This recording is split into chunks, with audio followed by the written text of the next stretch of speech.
và bảo vệ chặt tiền để nó tập bàn để cho mình gái trong chuyện chuyện gặp hà đối nên mà tiền ra là đấy và cho nó về đời sinh hoạt và ba của tiền ở một phòng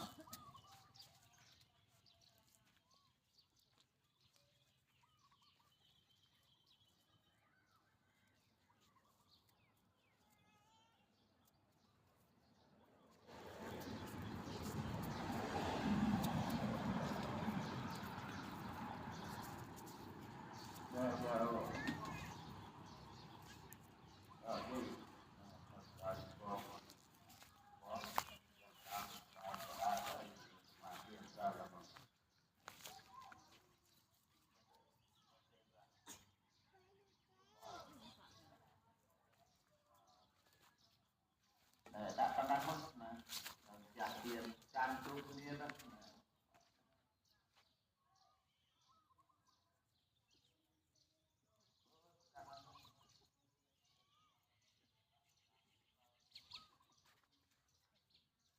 trong